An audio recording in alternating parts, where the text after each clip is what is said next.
Evolution is a term to define only one organism, and that's the self. The self is the universe. The self is the Alpha and Omega, God and infinity.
The Earth is believed to have formed 4.6 billion years ago.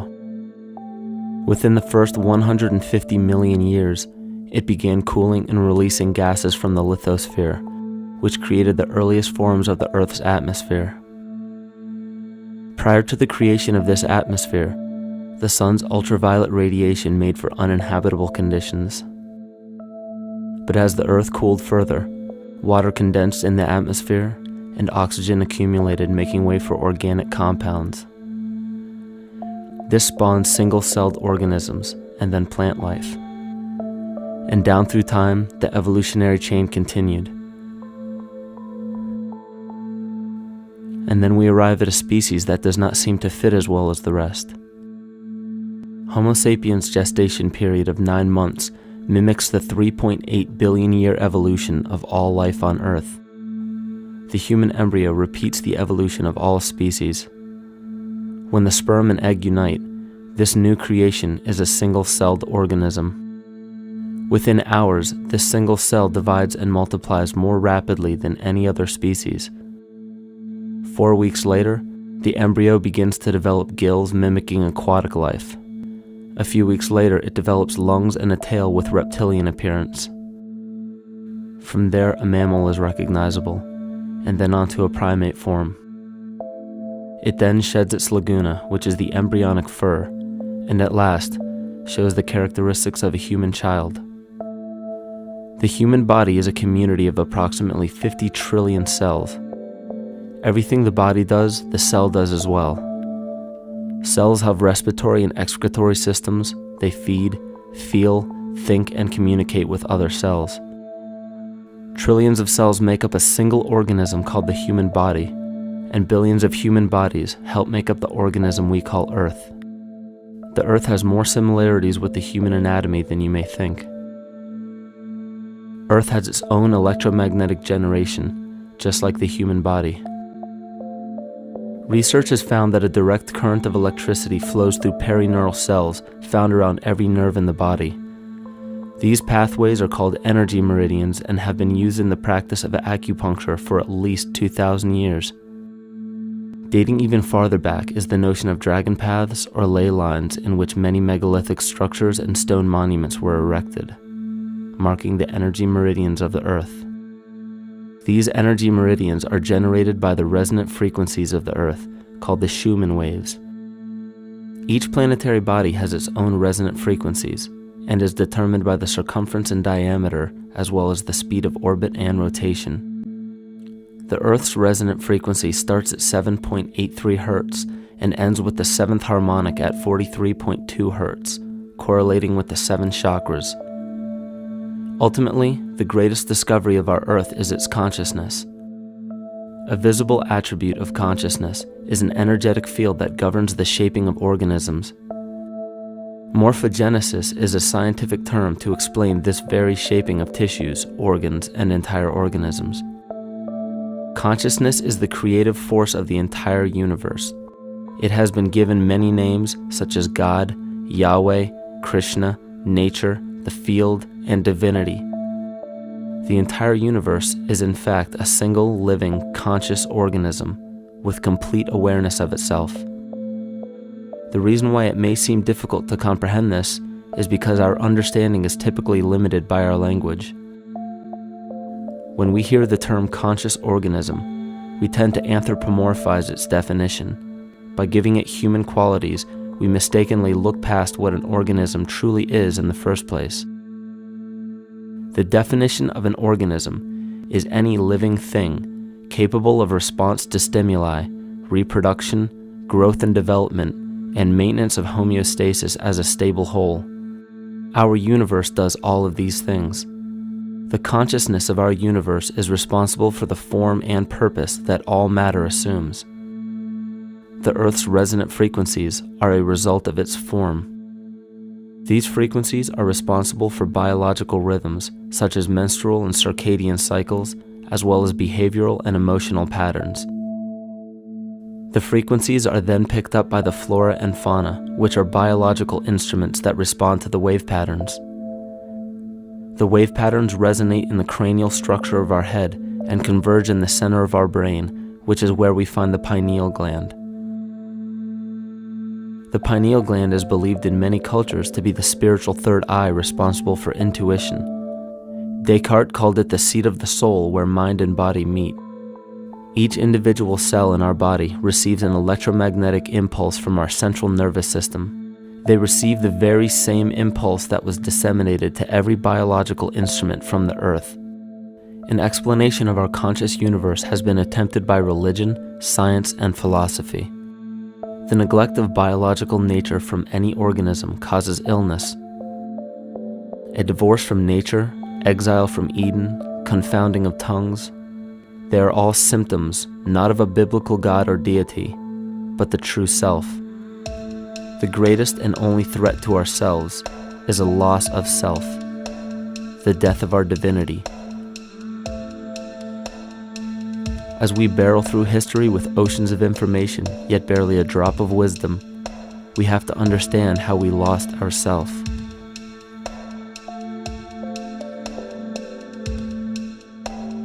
In sacred texts and ancient scriptures left by our ancestors, we find an incredible link between stories of creation, a great flood, the war of the gods, the Messiah dying for the sins of man, end-time prophecies, and similar characters. These correlations show up in myths from cultures that supposedly had no contact with one another due to distance in geography and time. The common thread we find that connects all of mythology has its roots in the stars. One of the most revealing accounts is the battle of the gods in heaven and the ensuing flood.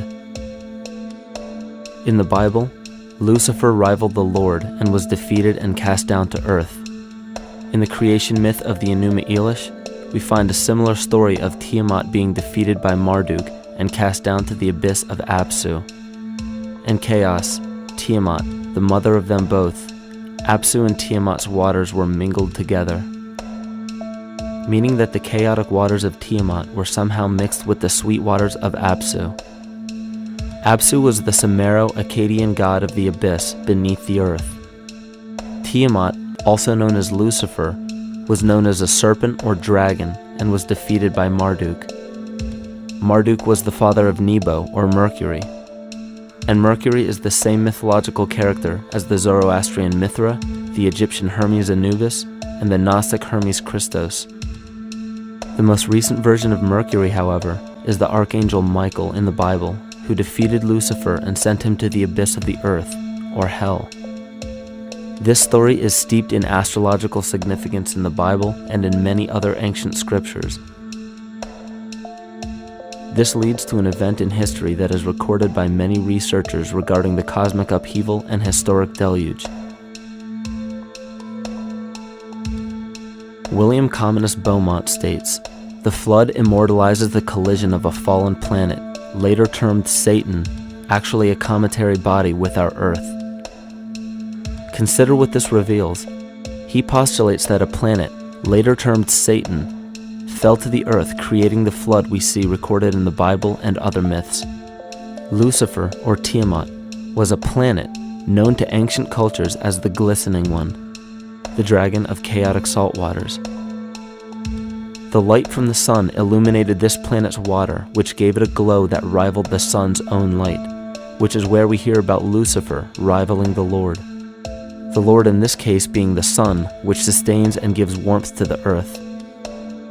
The planet Tiamat, or Lucifer, was destroyed by a cataclysmic event that hurled the watery planet to the abyss of the earth. In the book of Enoch, it reveals, "And behold, a star fell from heaven, and when it fell to earth, I saw how the earth was swallowed up in a great abyss."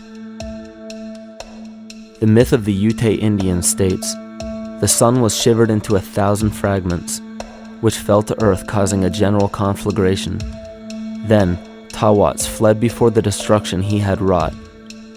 And as he fled, the burning earth consumed his feet, legs, body, hands, and arms, until at last, swollen with heat, the eyes of the god burst and tears gushed forth in a flood which spread over the earth, extinguishing the fire."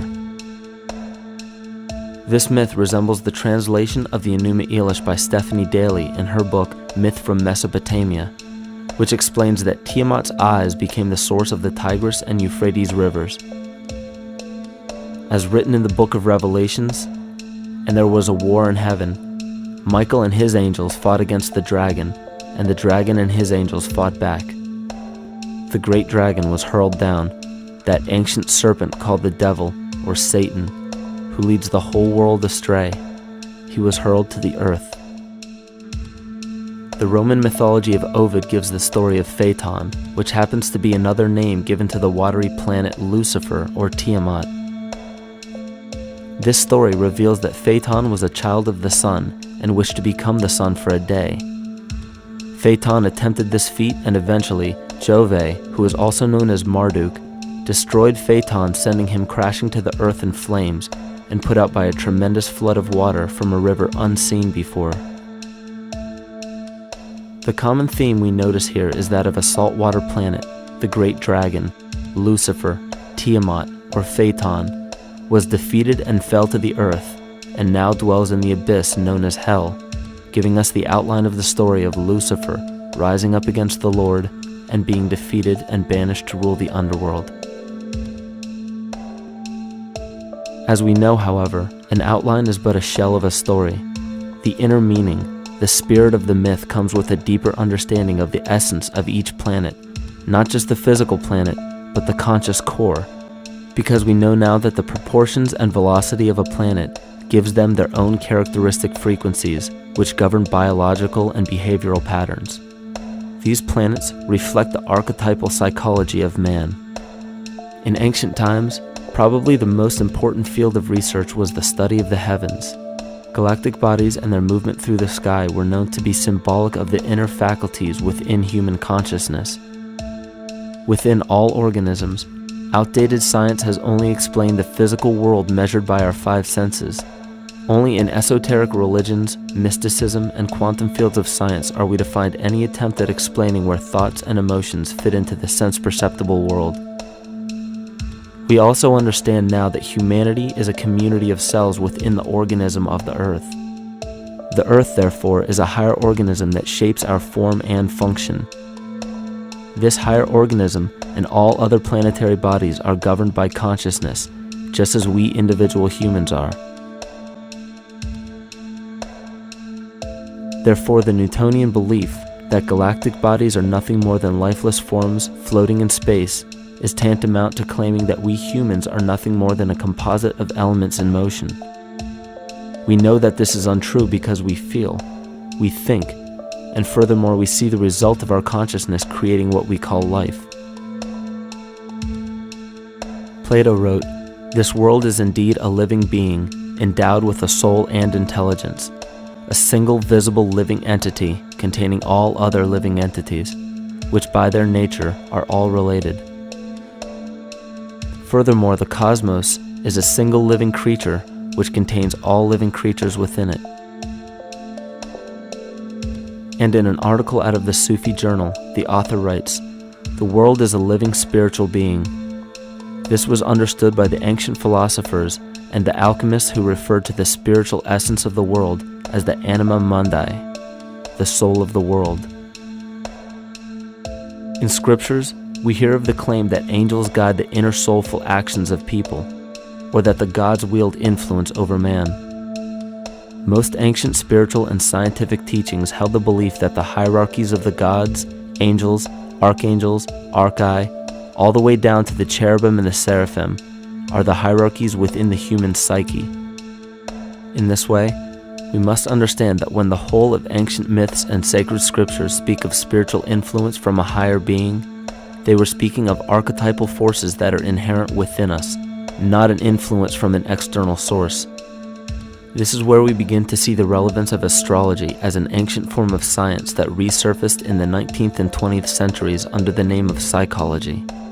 Friedrich Nietzsche even stated, "As long as you still experience the stars as something above you, you still lack a viewpoint of knowledge." This is astropsychology and maps the inner faculties of the psyche. In pre-Christian times, there were schools known today as the mystery schools or the mystery religions. The messages encoded in the scriptures and ancient archaeology came from adepts of spiritual science. The intent was to teach the initiates the deeper meaning of these myths. What became later termed as Lucifer, Satan, or the devil was representative of the ego, which rivals the Lord, the representative of the self.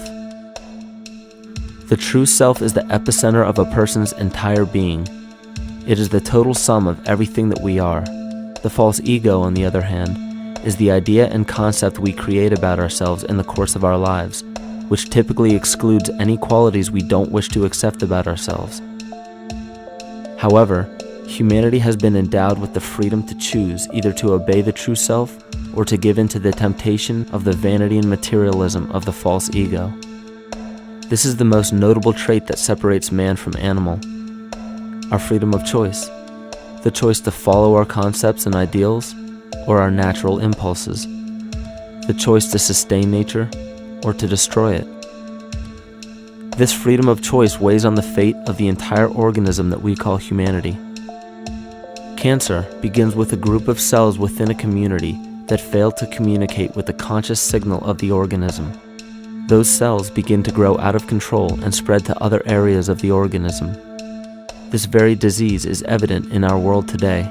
The cancer upon our earth is the domination of our false ego and our divorce from nature. Collectively, among every human, vanity leads to segregation and competition. Competition leads to fear and greed. Greed leads to deceit and immorality. And immorality is the breeding ground for illness, waging war on our earth. Every act of hatred and destructiveness in our world begins with self-hate and self-destructiveness. And it all begins with a breakdown in communication.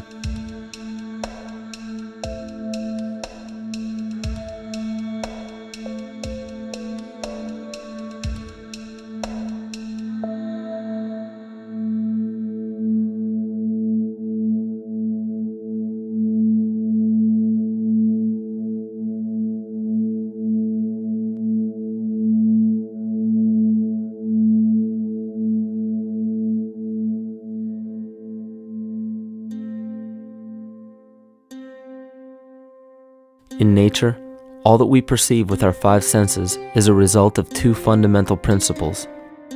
Everything in existence is made of a relationship between vibration and matter.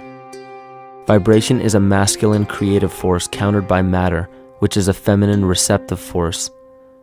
Thus begins the principle of duality.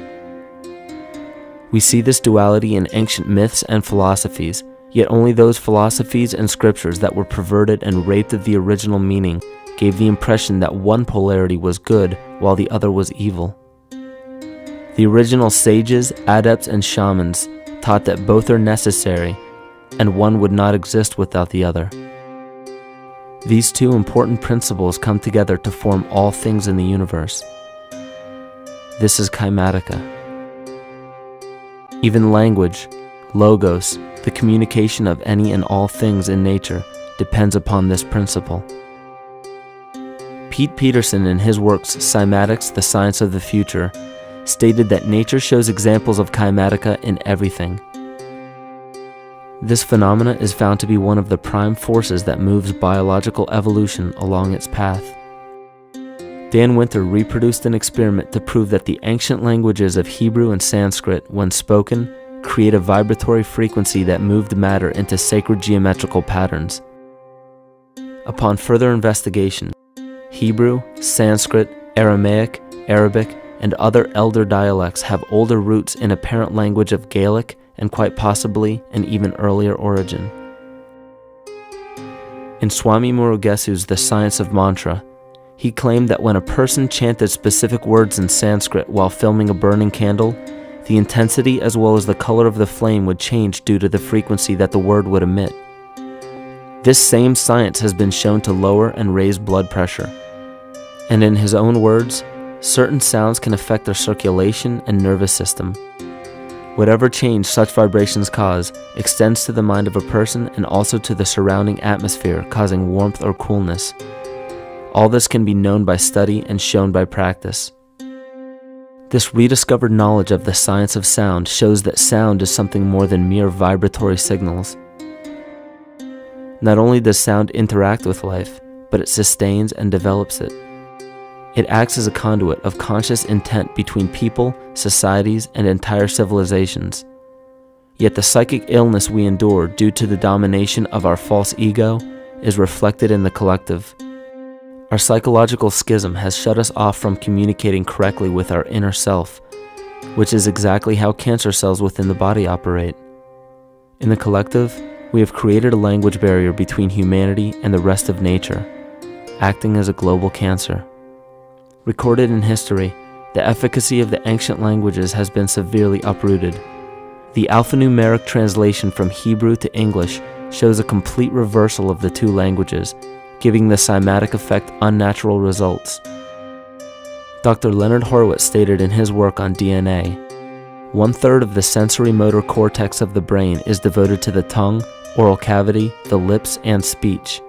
In other words, oral frequency emissions spoken or sung exert powerful control over life, vibrating genes that influence total well-being and even evolution of the species.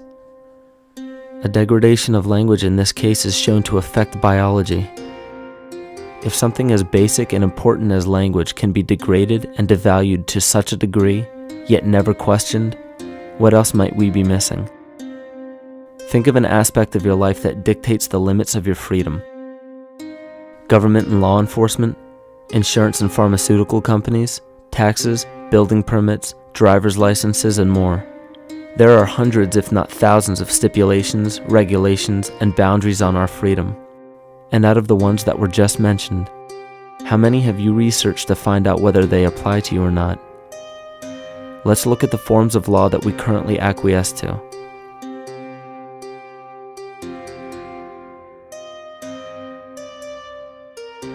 A common misconception among people is that any rule or regulation that governs them falls under one category: law. But there are many other forms of law that people abide by without realizing that they simply do not apply to them.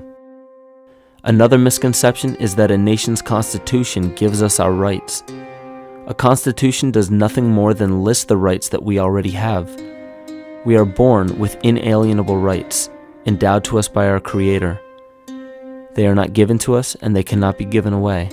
The most a person can do with a right is choose whether to exercise it or not. Maritime admiralty law is what's known as the law of the water. It is superseded by civil law and only applies to those who willingly contract themselves into it. The definition of admiralty law is a body of private international law governing the relationships between private entities which operate vessels on the oceans. Let's look at how and why a form of law that is fashioned to govern corporations, businesses, and vessels has imposed its rule over natural human beings. This is all done through a form of word magic. A simple perversion of language has made it possible to convince people around the world that these alternative laws apply to them. One of the predominant beliefs in modern culture is that licenses, permits, registrations, and other forms of documentation are required to operate motor vehicles, use public roads, build structures and establishments, engage in free enterprise, and much more. Sadly, these beliefs are based on little to no investigation whatsoever. and are false. This belief structure is perpetuated by maritime admiralty law. This form of law was originally created to govern ships docking in foreign nations for the import or export of products and resources. It deals with banking and merchant affairs, not civil affairs. When a product is taken off of a ship and brought into a foreign land, that nation takes custody of the resource and accounts for it with a certificate. That certificate marks the birth date of that product in the custody of the respective nation. Think of why it is supposedly required to have a certificate of live birth in the first place. The Barron's Dictionary of Banking Terms defines a certificate as a paper establishing an ownership claim. So right there, we notice that everyone with a birth certificate is defined as being owned. People are used as collateral with other nations because the U.S. is bankrupt. The United States declared bankruptcy on March 9th of 1933. At this point, the U.S. began taking out loans from a private, non-government affiliated corporation called the Federal Reserve. With no money to pay back the loans, the United States began using the citizens as collateral. All birth and marriage certificates are literally warehouse receipts.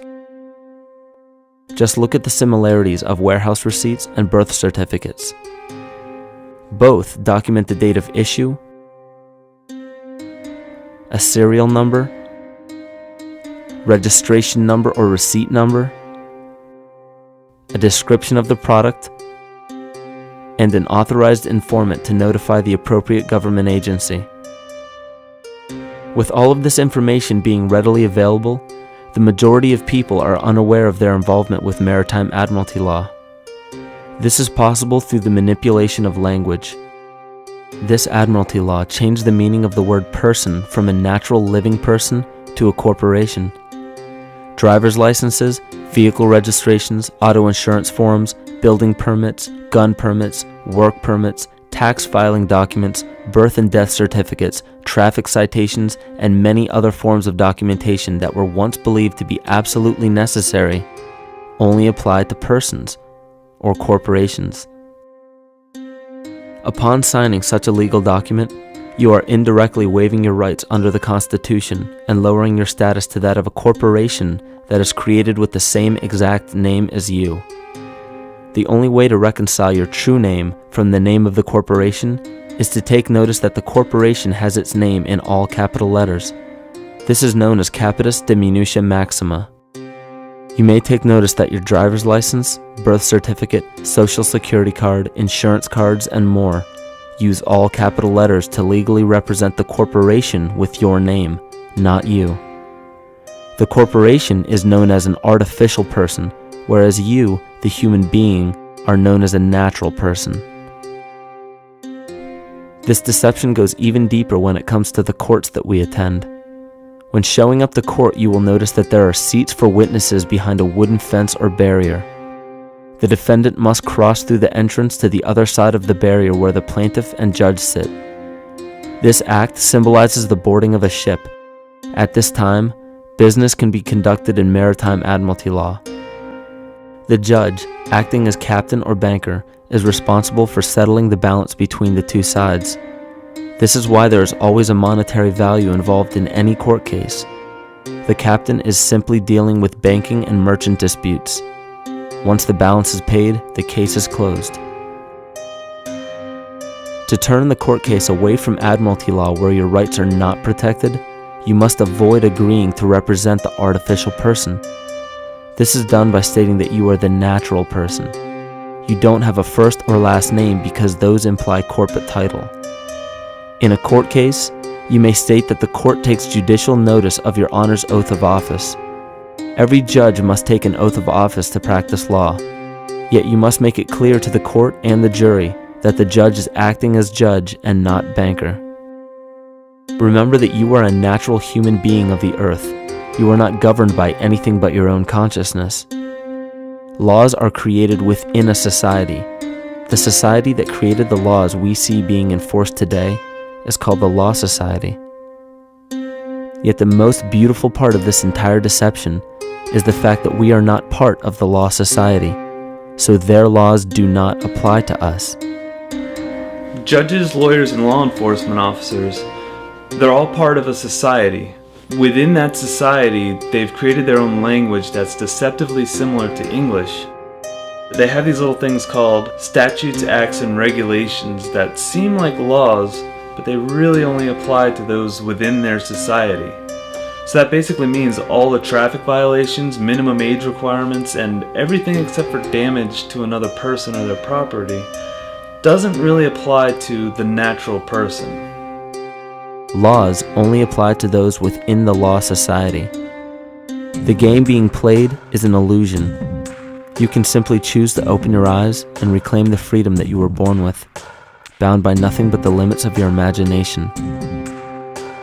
These are just a few examples of assuring that your rights are being protected. By far, the most important line of defense against this deception is to be aware of the perversion of language, and be absolutely aware of how you form your beliefs and concepts.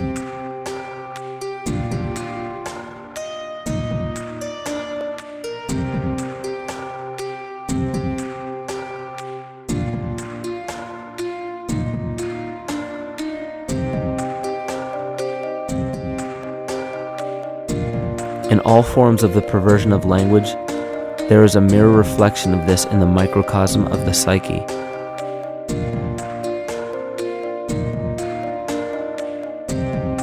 And the problem I see with humanity today is we don't truly know ourselves anymore. We have the 9-to-5 job, we have the house, the children, the bills, the television, the hobbies, and the errands that we run every single day, and we eventually begin to believe that this is who we are. But who are we beneath the job title, beneath the status of mother or father, theist or atheist, Republican or Democrat, black or white, man or woman? Who are we? Who are we deep down inside? We don't know, because every time we hear an answer that we don't want to accept about ourselves, we deny it. We'll pass it off and project it onto somebody else and judge them for it. This is repression. And we see what repression can do to us on an individual level, but what about on a collective level of humanity? What happens when the whole world refuses to see what they truly are on the inside?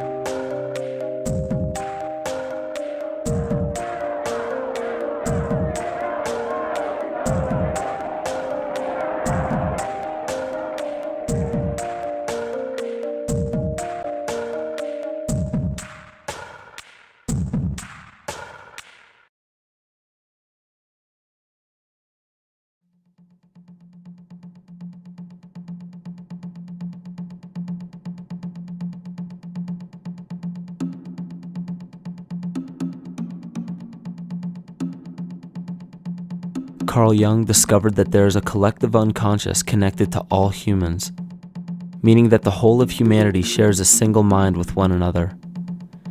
This is evident in the world through accounts of shared mythology and symbols, the study of morphic fields, and with the science of kinesiology. This collectivity is a global example of the unconscious mind of the human body, in which trillions of cells share a similar signal. This parasite, called our false ego, requires a continuous flow of sustenance to survive. Food, fuel, and any other form of sustenance is energy. Human consciousness is an electromagnetic field of energy. When this potential energy is utilized, it then releases kinetic energy, which is used to perpetuate the false ego. This scenario occurs in the smallest parasitic organisms, all the way to a collective organism called humanity. A parasite will release chemicals that cause the host to crave the sustenance that the parasite needs to survive. As long as the host is unaware, it will keep feeding the parasite and starving itself. In a similar way, Wilhelm Reich stated that whole societies suffer from a psychosis caused by starving our organic biological impulses. He states that sexual suppression supports the power of the church, which has sunk very deep roots into the exploited masses by means of sexual anxiety and guilt. It engenders timidity towards authority and binds children to their parents. This results in adult subservience to state authority and to capitalistic exploitation. It paralyzes the intellectual critical powers of the oppressed masses because it consumes the greater part of biological energy. Finally, It paralyzes the resolute development of creative forces and renders impossible the achievement of all aspirations for human freedom. In this way, the prevailing economic system, in which single individuals can easily rule entire masses, becomes rooted in the psychic structures of the oppressed themselves. What Reich was showing in this powerful quote is that on a collective level, the suppression of a natural function, whether biological, spiritual, or emotional, will result in an abnormal reaction, a psychic disease. This illness or disease is reflected into the masses through a collective unconscious and acts as an epidemic. Humanity is plagued with an incapacity for freedom, meaning that people en masse lack the ability to govern themselves on a psychic level, and this manifests in the macrocosm as government and organized religious powers, thus opening the throne, our national and individual throne, to anyone and anything.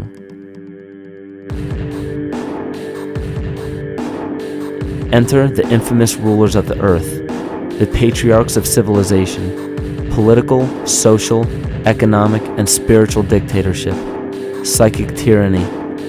This simple illness within our psyche, this lack of responsibility and neglect of basic human freedom, has made way for every tyrant that has ever held rule over people on this planet.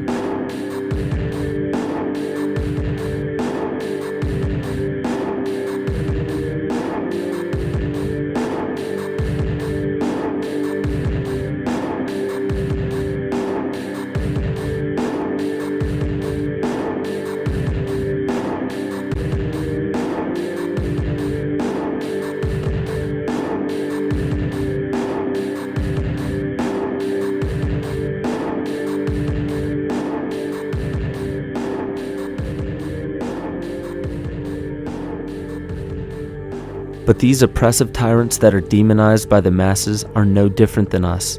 In fact, they are one with us.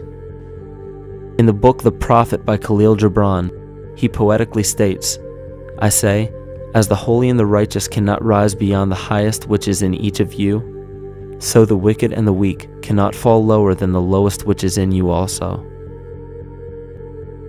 Every one of us has the capability to commit the most horrifying sin or show the most beautiful compassion to our fellow man. This is the very definition of an illness within the psyche and soul of man.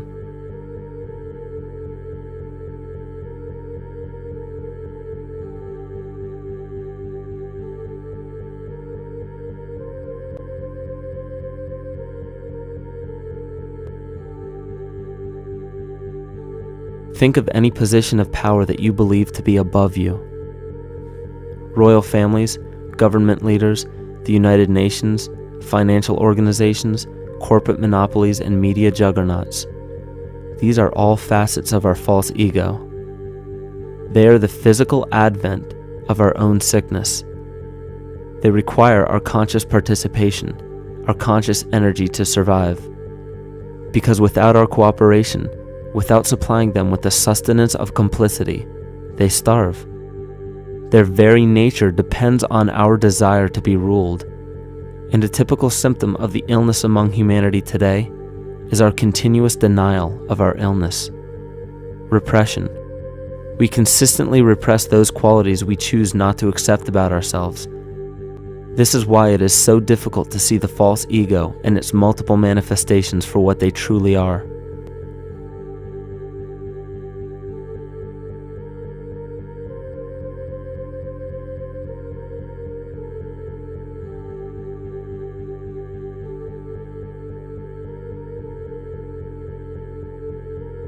This is the very nature of the false ego.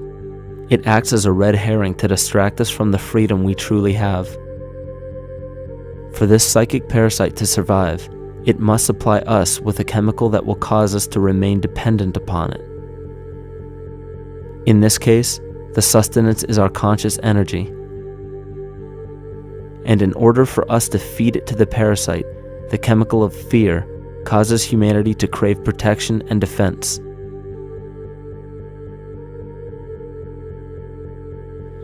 The functions of the body to survive can be broken down to two basic functions for any organism to survive. You have to be able to grow, maintain yourself, take care of your biology, but you also must be able to protect yourself, so that if you're just growing and you can't protect yourself, you'll become food for something else. So the survival involves a balance between growth and protection. Through the history of human civilization and through human evolution, we recognize that our nature is to be in a state of growth, and that our protection is only supposed to be used to, help us out of that threatening moment. You can't be in growth and in protection at the same time. So the significance is, when we see a need of protection, the stress hormones in the body shut off the blood vessels in our viscera, or gut, which is the part of the body for growth. Well, the issue is, if you took the blood from the viscera and moved it out to the arms, then you left no blood in the viscera. That means no growth. But you're ready to fight. And when your fighting is finished, then the blood returns back to the viscera and you grow again. But in the world that we live in today, it's 24/7 fear.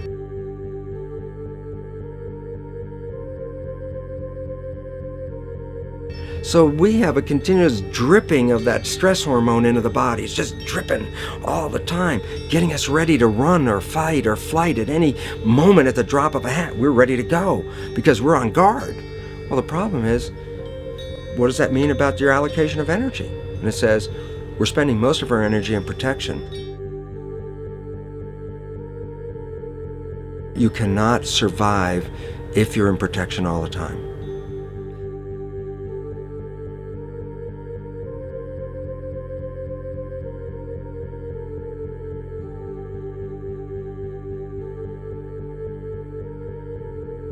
And if the parasite can control the nature of the fear, it can then create a fear among us that only it can defend us against. A recent physical manifestation of this comes from Zbigniew Brzezinski, former Secretary of State who also supported President Barack Obama.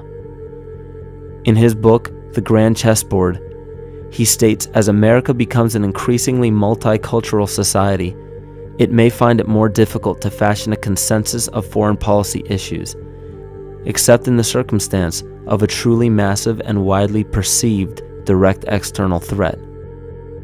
Even the Reichsfuhrer of the Nazi Party, Hermann Göring, sums up this game of supply and demand perfectly when he stated, "The people can always be brought to the bidding of the leaders." That is easy. All you have to do is tell them they are being attacked and denounce the peacemakers for lack of patriotism and exposing the country to danger. It works the same in any country. It also works the same in every individual psyche. Just remember that the false ego has only one desire: to become greater and more powerful than the true self. This illness causes us to believe that we are separate from nature. This is why we see such a rise in the dependency of technology. This is why we see such little stewardship for the earth and the environment. And this is why we see bigotry, racism, sexism, and every other form of discrimination possible that leads to crime, violence, wars, and eventually, the global destruction of the organism. This endless state of fear, confusion, and segregation our world seems to live in is a symptom of the false ego creating a false threat.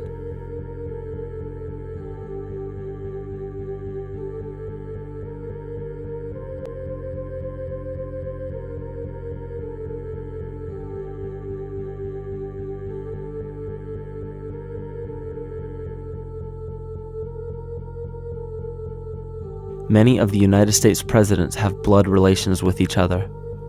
The Bush lineage has blood ties to a great number of former presidents. George Washington, Millard Fillmore, Franklin Pierce, Abraham Lincoln, Ulysses Grant, Rutherford Hayes, James Garfield, Grover Cleveland, Teddy Roosevelt, William Taft, Calvin Coolidge, Herbert Hoover, Franklin Roosevelt, Richard Nixon, and Gerald Ford. Michael Tsarion points out in his work that Bush is closely related to every European monarch on and off the throne, and has kinship with every member of Britain's royal family. Bush's family tree can be documented as far back as the early 15th century. He has a direct descent from Henry III and from Henry VIII's sister Mary Tudor. He is also descended from Charles II of England. And we also find that George W. Bush is a direct descendant of Godefroy de Bouillon. Godfrey was the first king of Jerusalem after he recaptured it from the Saracens, which was the name for the Islamic faith during the Middle Ages. It is interesting to note that the current occupation of the United States in the Middle East was re-established by the same family, George Bush Sr. in 1991, and again by George Bush Jr. in 2003. George Bush Jr. is then found to be a cousin to both opposing candidates of his 2 terms in office, Al Gore and John Kerry. Democratic President Barack Obama also has blood ties with George W. Bush, as well as Gerald Ford, Lyndon Johnson, Harry Truman, James Madison, and the British Prime Minister Sir Winston Churchill. On the opposing side of the 2008 presidential ballot, John McCain is descended from Robert the Bruce, King William I of Scotland, and also Godfrey the Bullion. Probably one of the most interesting facets of the bloodline relations is the fact that the whole British royal family has descent from the Muslim prophet Muhammad through the Arab kings of Seville. This bloodline was passed through the kings of Portugal, Castile, and eventually down to King Edward IV. And this is a very, very different story from what you hear the media pumping out every day, being this idea of lineal superiority. It's completely debunked according to the foremost authority of aristocratic lineage, Burke's Peerage. And this just goes to show that there's the true story, and then there's the manufactured illusion, the front that's given to the public.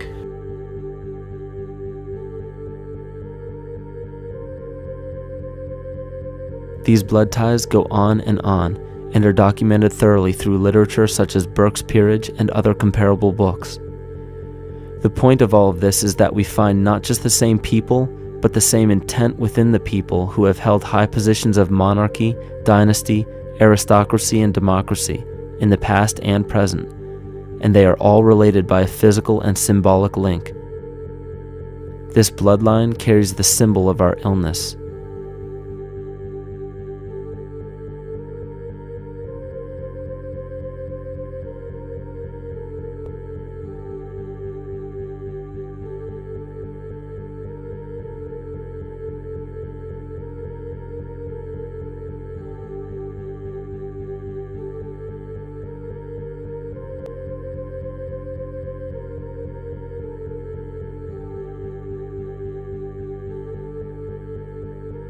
The symptoms of our psycho-spiritual illness are the wars, terrorist attacks, artificial or man-made disasters, and leader figures.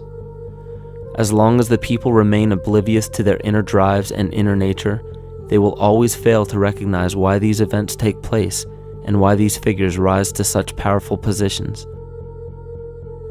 The reason why we have failed for thousands of years to conquer these archetypal rulers permanently is because for thousands of years we have been fighting the symptoms of an illness and not the root cause. For every corrupt government that falls at the hands of a revolutionary, oppressed people, 2 more will rise in its place every time, because the root cause of a corrupt government does not exist in the individual leading that government. It exists within the psyche of every individual, because an unaware host to a deadly parasite will do anything to avoid accepting his own incapacity for freedom.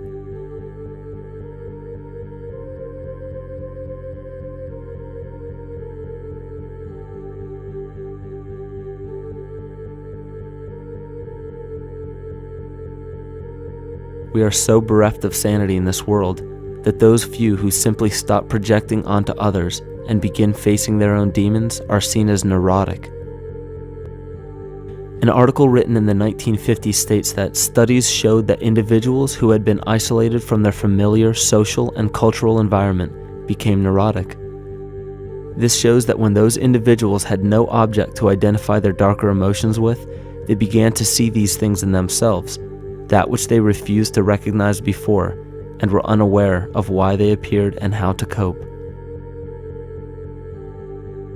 Facing our true inner self is virtually unknown in our world today. This is why no matter how many civilizations rise and fall, it is our collective consciousness that creates our governing apparatus, not individual people.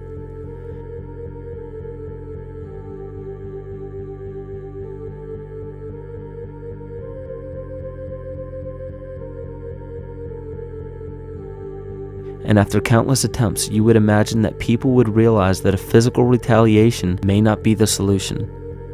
Yet here we are, thousands of years later, with technology that can clone DNA, vehicles that can break the sound barrier and probe the depths of space, and science that can overcome almost any sickness. Yet we still fail to take notice to the importance of thoughts and consciousness. This is the very definition of insanity. And every single one of us is responsible for this psychic epidemic because we're killing the messenger and paying no attention to the message.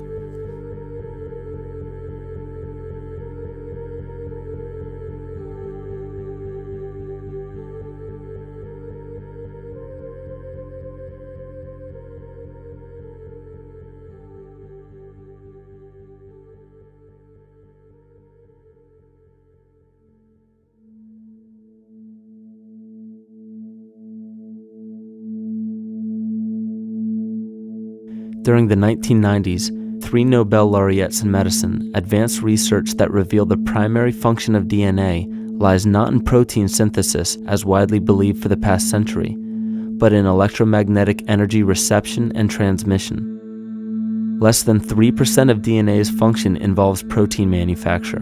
More than 90% functions in the realm of bioacoustic and bioelectric signaling. So why is it important to know that DNA functions in bioelectric signaling?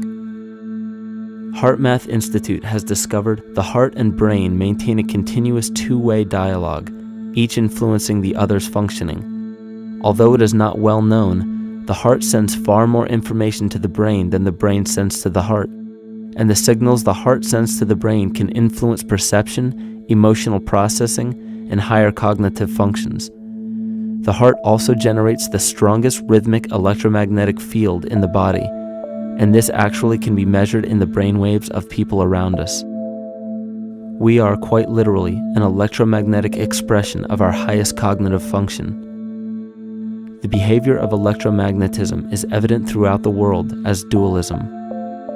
All matter contains a negative and positive charge, which means organisms are built upon this foundation. The natural homeostasis of any organism is a balance of both polarities. Furthermore, research on emotional energetics shows that the heart's field is a carrier of emotional information and a mediator of bioelectromagnetic communication within and outside the body. Research shows our heart's field changes distinctly as we experience different emotions.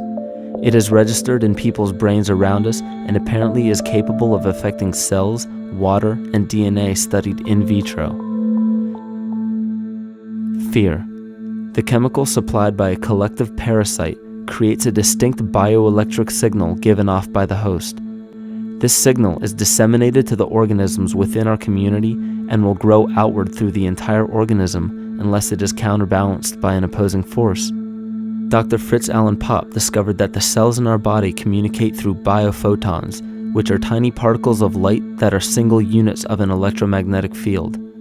This communication system within our body also exists between people in what's known as morphic resonance. This was known by the shamans, sages, and adepts of antiquity. These teachings were commonplace in prehistoric cultures. It wasn't by sheer chance that artistic expression and rituals were the cornerstone of every ancient civilization. Art was used as a personal method to exercise the shadow content of the psyche and introduce it to the conscious mind. This was very literally viewed as psychic therapy. Ritual was based around astrological dates. As we've learned, the study of the stars and planets reflect our own astropsychology. The shamans would perform rituals on astrological dates that would correlate with a circadian rhythm or a psychological cycle. These rituals kept the human participants aware of their inner self and prevented the repression of psychological content. As long as people were facing their inner demons and accepting them as their own, they were not collectively projecting them into the physical world.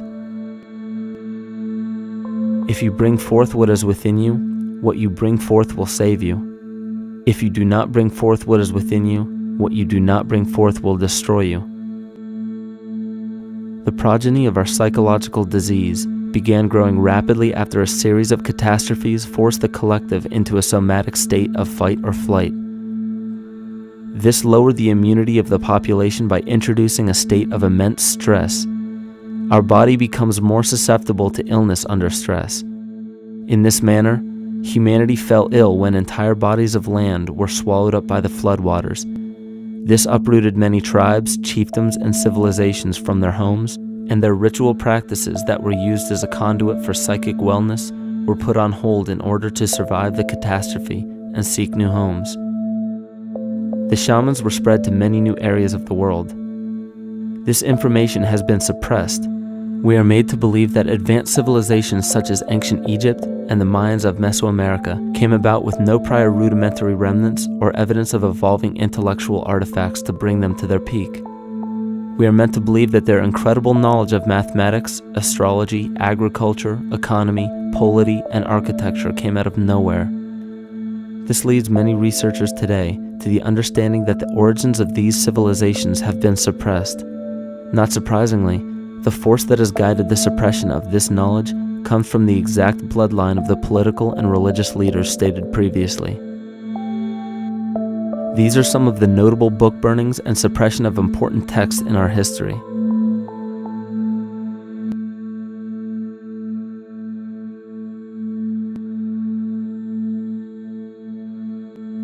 Yet after all of this suppression, there are still remnants of the dispersion of elder civilizations in nearly every country. There is tremendous evidence of ancient cultures visiting North America long before the conventional belief of European colonization. Barry Fell states in his book America BC, there are ancient inscriptions now being reported from nearly all parts of the United States, Canada, and Latin America, written in various European and Mediterranean languages in alphabets that date from 2,500 years ago. William Commonus Beaumont wrote, "The Toltec and Maya civilizations never originated on American soil, but appeared there full-blown, with a well-defined art and system of hieroglyphic writing which possesses affinities with Egyptian. It is found that there are thousands of prehistoric sites across New England and several other northern states showing inscriptions, carvings, and mounds created by Druidic mariners as far back as 800 BC. To suppress this information further, it was not only imperative for the bloodline to burn the documented texts containing true historical information, but to wipe out the cultures that derived from these ancient shamans. The most devastating genocide ever endured was and still is the annihilation of shamanic tribes. We've lost our traditional roots and don't know about ritual. The dragon dances and the ghost dances of the Native American Indians, what do you think that was all about? All the shamans of the world, when they do their rituals, they're doing that. Their work, harmonically through dances, is to strengthen the immune system of the earth. But they've been all murdered. So that was why in the 17th century, exactly the same period I'm talking about, there was an all-out agenda that when you come across indigenous people, you annihilate them. Columbus was sent on his expedition along with agents of the crown to disrupt the lives of the natives and seize mineral resources. He visited every island in the Caribbean, depleting the gold and taking as many slaves of the native Taino tribe as possible. 5 million natives were murdered within 3 years, according to Leah Trabeck. Within 15 years, the Arawak tribe of 250,000 was completely wiped out. The population of the United States prior to European contact was greater than 12 million. 4 centuries later, the count was reduced by 95% to 237,000. From 1494 to 1508, over 3 million people had perished from war, slavery, and the mines. Who in future generations will believe this? I myself, writing this as a knowledgeable eyewitness, can hardly believe it. My eyes have seen these acts so foreign to human nature, and now I tremble as I write. Another agent of the false ego bloodline was Hernando Cortez, who decimated the Aztec tribe and plundered their mineral resources. This again was the case through Cortez's second cousin, Francisco Pizarro, who conquered the Incan Empire in Peru. These atrocities are seen throughout Africa, New Zealand, New Guinea, East Timor, and are still seen today in Canada. This was a deliberate attempt to bury any surviving remnants of the ancient world and our true history. It is a naive mistake, however, to categorize and blame everything and everyone involved with politics or religion for this suppression of knowledge. It is only natural for people to crave spiritual understanding when there are so many manufactured missing links and perversions in the spiritual text today. And due to this void of spiritual wisdom, honest and moral people who are simply trying to understand their place in this world become the prime consumer market for those who wish to exploit this vulnerability. The ego is something that is it's insecure. It's something that is in need of control. The ego actually is an inferior thing, but it's trying to act like it is something that is superior.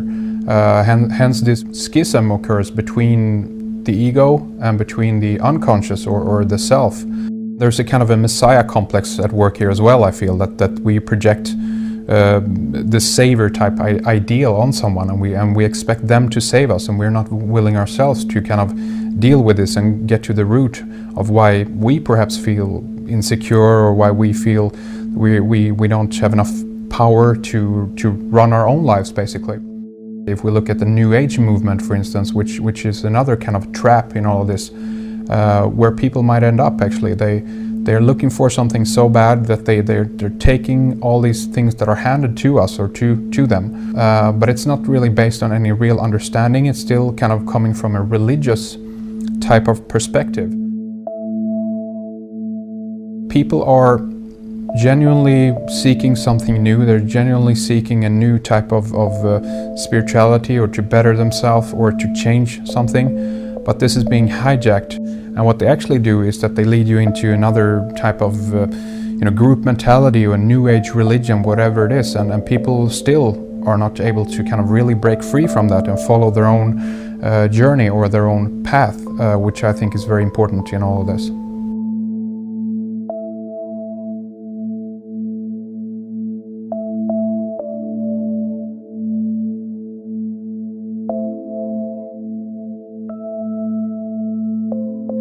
In the pre-Christian era, there were several cults of incredible power, most notably the stellar, solar, Saturnian, lunar, and mushroom cults. It is simple to see that worshippers of the lunar goddess comprised of the lunar cult. The worship of sun gods were indicative of the solar cults. The Saturnian cult, which consisted of Phoenicians and Canaanites, worshipped El or Eli. The biblical exodus of the Hebrews from Egypt showed that they entered Canaan and merged the lunar cult of Isis, the solar cult of Ra, and the Saturnian cult of El to form Isis, Ra, El, Israel. The old Israelitish cult and mythology, the Yahweh worship, the patriarchal legends, the sojourn in Egypt, and so on, are rooted in the religion of the sacred fungus, developed from the underlying fertility philosophy of the ancient Near East. The Jewish mitre, Muslim turbans, and military berets are derivations of the symbol of the mushroom cult. One of the first and most prominent, however, was the stellar cult, and a number of these ancient cults were created for shamanic purposes and earthly stewardship, yet some were taken over with different intentions. Just as you would imagine in any establishment of power, smaller cults formed within the main cults to worship individual deities. The cult of Mithras and the cult of Dionysus are two examples. You still today can see the Mithraic or Phrygian cap on the symbol of the seated Liberty dollar, the coat of arms of many countries, the reverse side of the flag of Paraguay, the seal of the United States Senate, and even involved in the solar cult holiday that we now call Christmas. In the cult of Dionysus, many festivals were celebrated, such as the Greater Dionysia, celebrated in Athens around the spring equinox. The foremost event in this festival was the Thymelic contest, in which poets, musicians, and entertainers performed in an open-air theater. Musicians did not have to pay taxes, and members of the Artists Guild did not have to participate in military affairs. The cult of Dionysus is still alive to this day as the entertainment industry.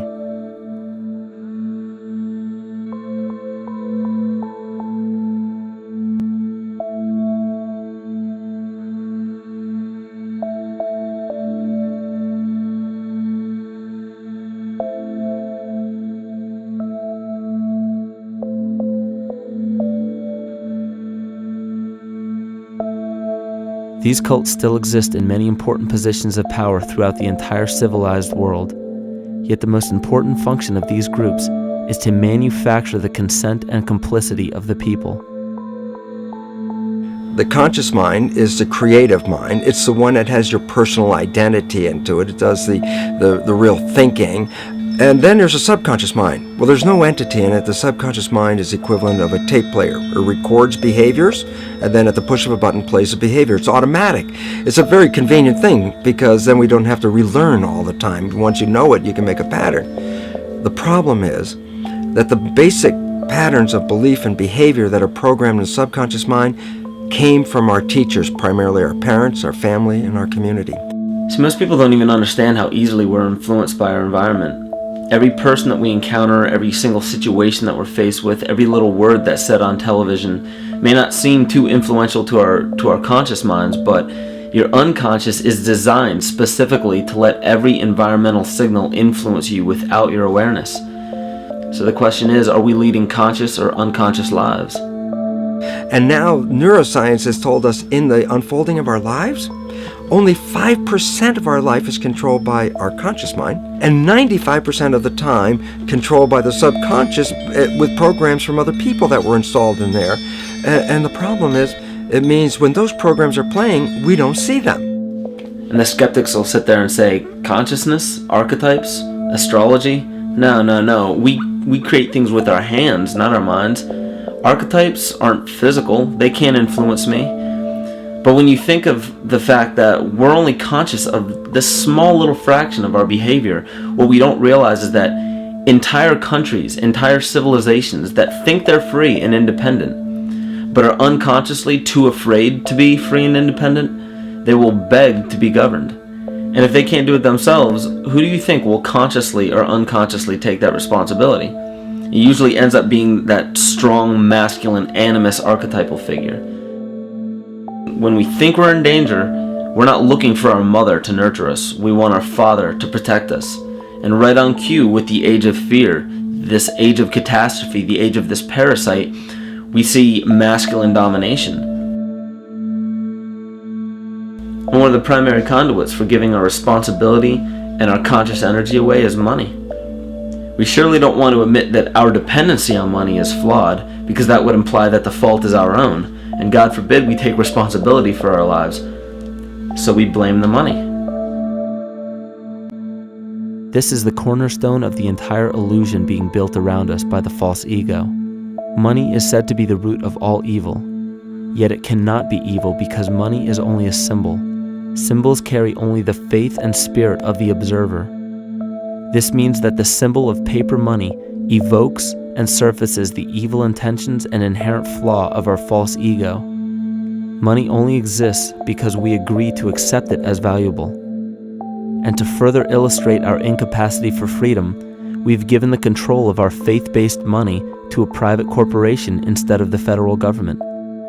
There is no law stating that we have to use Federal Reserve notes as currency. We choose to because we fear the alternative: independence.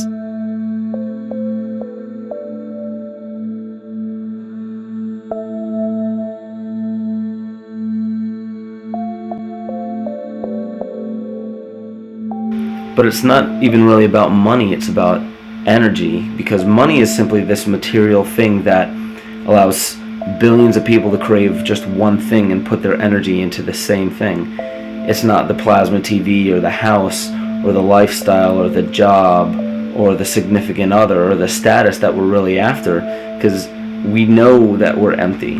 These people feel sadness and loneliness and void just like anybody else. And they either want to fill that void with materialism because they think that that'll make them feel better, or they want to sedate the void feeling with material possessions. So it all comes back to this feeling of having to put our dependency into an external source, something that we have absolutely no control over. What we're seeing right now is with all the competition of each other destroying each other, wars, competing for material existence, raping the planet and tearing it apart to get some pieces of it to hold in your hands and say you won the game. Every one of those moves is destructive, not just of the planet, but of human civilization, because human civilization will thrive with cooperation and will die with competition. And if you operate from these truths, then you end up with the extinction that lies before us. You see, we all have demons, so to speak. We all have inner demons in our lives, but we expect to see devilish monsters or dark apparitions when you think of a demon, kind of like what you'd see in the cinema. But our demons are really the people in our everyday lives, the people that we argue with, the people that we envy or hate, the ones we physically or emotionally harm in some way, shape, or form. And it's not because we envy or hate qualities in these specific people as much as we hate the fact that they remind us of ourselves. They reflect qualities about ourselves that we wish we had more of, or that we wish we didn't have at all. So what do? We alleviate that pain not by fixing or fighting our own demons, but by harming the people that remind us of our demons, by harming the people that remind us of the things that we don't like about ourselves. And when we become frustrated that we're not in control of our emotions because we don't really know what's affecting our emotions, we take it out on others. We take it out on absolutely anything else that can show us or act as a catalyst for our hatred. And so we do the same thing to animals. Animals are perfect because they can't defend themselves. It's a perfect catalyst for our inner aggression, our confusion, our hatred. Just take it out on something absolutely helpless. Just imagine how unconscious a person has to be of his or her actions to torture or mutilate or brutalize any living thing.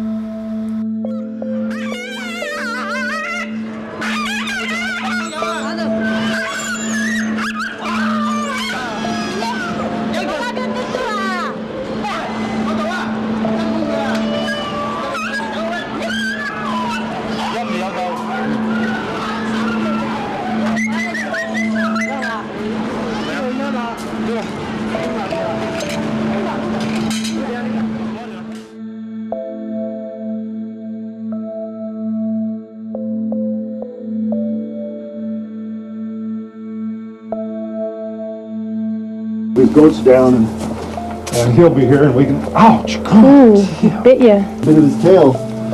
Is it cloning with their kits maybe? He's a big guy. That's a real... Think of the lack of compassion you must have towards life in general to be able to feel no semblance of sympathy towards entire populations, let alone just individuals or individual animals, entire populations of species that are bred specifically for the purpose of commodity. But I'll tell you what's even more dangerous is not so much the people carrying out this cruelty, because that's already been established. That form of hatred and cruelty has already been established and it's already known. What I'm really worried about is the people who are against inhumanity, the people who are against animal cruelty and feel self-righteous enough to think that it's justified to inflict harm or even wish harm on these people. Because those are the people who take unconscious cruel behavior to a whole new level of conscious cruel behavior that's perfectly acceptable in their minds, because they feel that it's their job to bring other people to justice, like they're an authority figure of some sort. Those are the people who will have a much harder time figuring out why they harbor so much inner hatred and resentment. They don't seem to realize that it's just another form of the same exact hatred. So to keep from facing our inner demons consistently, what do? When we begin to realize, hey, wait a minute, maybe it's not alright to inflict harm on any other living thing, then the ego has to come up with a more esoteric form of cruelty to trick us into displaying the same form of self-hatred, the same indignant attitude, but just in another way and towards another group of people. But the emptiness will always find a way back in, and people will always start to feel restless again, no matter how many times they transfer blame to yet another person or yet another group. We need chaos in our lives. We crave destruction. We beg for catastrophe. Because if we don't have these things to act as a form of exorcism or a catalyst for us, we start to notice these things in ourselves, and that's what we don't want. You see, we can deal with wars. We can deal with terrorism, we can deal with stock market collapse and economic collapse. We can deal with these things. But once we start to notice this chaos within ourselves, that's what we're really afraid of. We'll take 1,000,000 September 11ths over one moment of true insight towards our self-hate.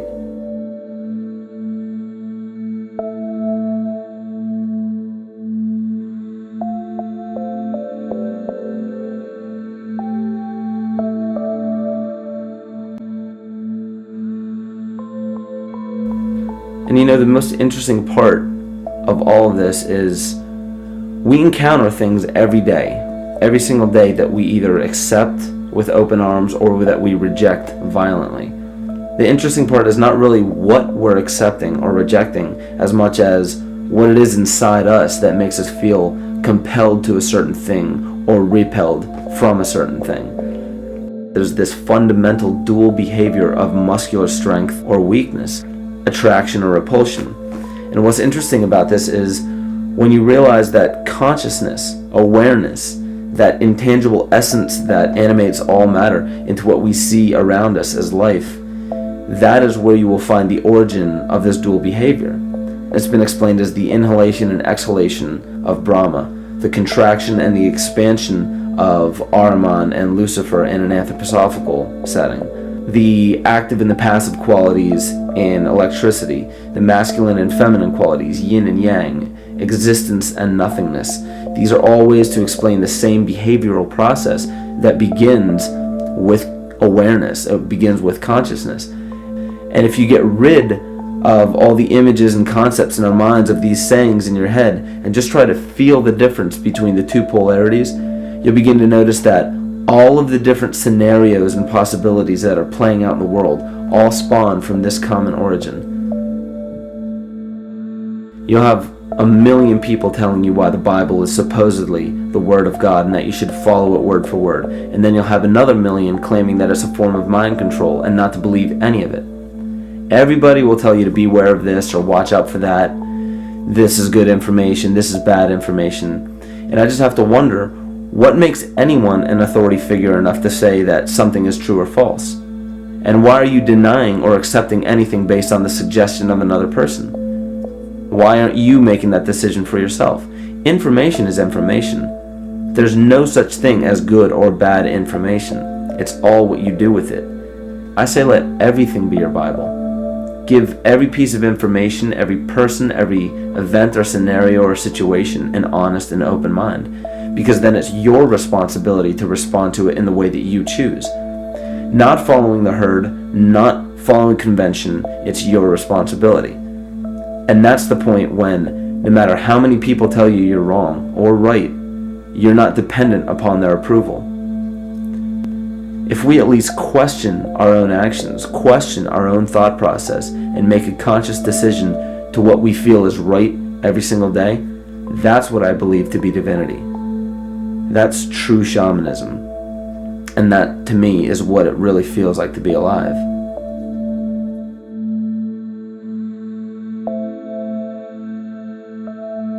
In this conscious, living universe, there are no laws of nature, just habits. There is nothing external to the universe to enforce a law upon it. The illusion of a fixed law of nature is only the result of there being no need for that habit to be broken. When habits need to be broken to ensure the survival of the organism, we see this event in nature and call it evolution. The collective mind shapes our evolution. And a great example of this is the experiment done by John Cairns in 1988. His team put lactose-intolerant cells in an environment with only lactose for food. Under a law of nature, every one of these lactose-intolerant cells would have died. But surprisingly, they all survived. Every one of them understood the problem that they were facing and replaced the defective lactase enzyme with a functioning one to utilize lactose for food. If a cell has the ability to decide how and when to evolve because it's facing extinction, then anything can. The existing beliefs are that a human body is a biochemical machine controlled by genes, and therefore the behavior, emotions, and character of our biology, our health, our lives are controlled by genes which we don't control. So this is what we taught people. You're a victim. Genes control your life. You didn't pick them. You can't change them. The genes you end up with program what's going to happen. My experiments on stem cells, which I started in 1967, I'd isolate one stem cell, put it in a petri dish, and then it would divide every 10 hours. So I took all the cells, split them up into 3 groups, and then just put them in 3 petri dishes. And then I changed the growth medium, the constituents of the environment, in each of the 3 dishes. In one dish, the cells form bone. The second dish, they form muscle. In a third dish, they form fat cells. What controlled the fate of a cell? And the first thing you have to say is, well, wait, they were all genetically identical when they were put in a dish. So obviously the genes didn't control it because they all had the same genes. What was different was the environment. And all of a sudden in my career, it said, oh my gosh, here I am teaching genes control life, and the cells are telling me genes respond to life. And since you can control the response, you can control your life. It's how you read the environment, how your mind perceives the environment. And if you understand this, then you could lead yourself to the most wonderful expression on this planet, to be fully alive and fully healthy by just how you respond to the world.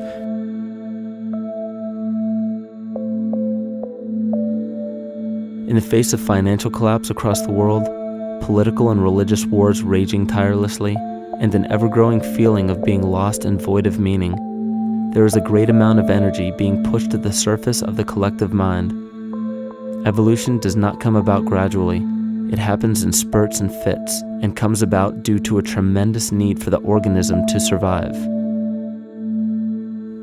We are now at a point in history where we will choose.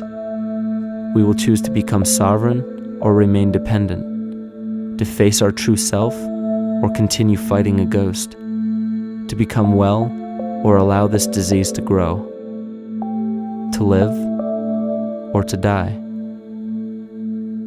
The choice is yours.